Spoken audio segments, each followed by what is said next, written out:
haven't been on the road in a while, so we haven't seen any of my store checks lately. You haven't been on the road for store checking in a while, but we do have some exclusive photos from the new Amazon Fresh store in Naperville, Illinois.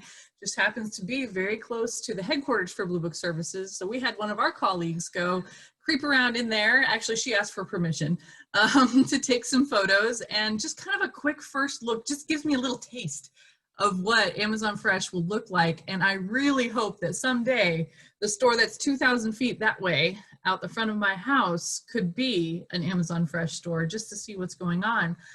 But I had some people ask me some questions of what I think just from seeing this first initial look.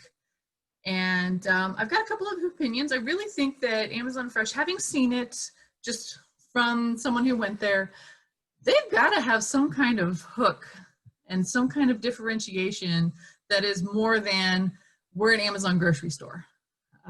It's not going to be quality because that's Whole Foods and they already own that niche. Is it going to be price? Is it going to be convenience? Is it going to be a seamless shopping experience? I want to know what that's going to be. They have some pretty fancy carts. They do. They have the dash cart. We have a photo of the dash cart in action. But it's got to be more than that. You know, most grocery stores that I know of, even around here, Walmart's got the scan and go, where you just scan your own groceries and walk out the front and somebody checks your receipt on the way out. That's pretty seamless. So they've got to come up with some kind of obvious connection to the online services that Amazon is known for. I really could see eventually one of these days, if you're in the store, walking through the store, and you see something that you're like, oh, I want that, but I don't want to have to deal with carrying it, and you just scan it with your phone, and it shows up at your house later, and you're really only going to the store for things you want today and picking your perishables. I think that that could really be Amazon's strengths, but right now it's just a tourist attraction grocery store. Yeah, it seems like if they're looking for a niche, they have to be true to what Amazon's known for, and it's convenient, online ordering, that sorts of thing. Those other niches are already taken. Yeah, and already well occupied with Whole Foods, Sprouts, and around here, H-E-B. You're not going to be the store of low prices and abundance if you're going to go head to head with a store like H-E-B, especially in this market. So I want to see what they look like. This is the first store. There's 5 or 6 of them. Most of them are in California, in the Los Angeles area. And this is the first one that's been outside of the Los Angeles area.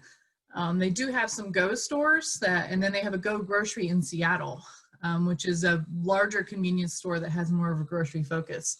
When they let me out of this office one of these days, that we ever get around to traveling again, I'm gonna go crazy with some store checks.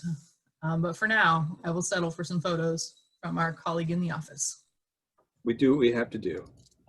All right, well, that's it for the Produce Reporter Week in Review. If you are not getting the Produce Reporter newsletter, you need to go to producebluebook.com and sign up. Even your blueberry swag. I pared down in here. I'm out of ready swag. Some of us come more prepared for our week in review than others. Next week I will make sure to have some kind of tchotchke. Although I do have, wait. I have a little kitty cat that's got a watermelon. So there. Kind of stuff you could get at a watermelon convention, Waste. You go to those. One of these days, if I ever get to go to one of those.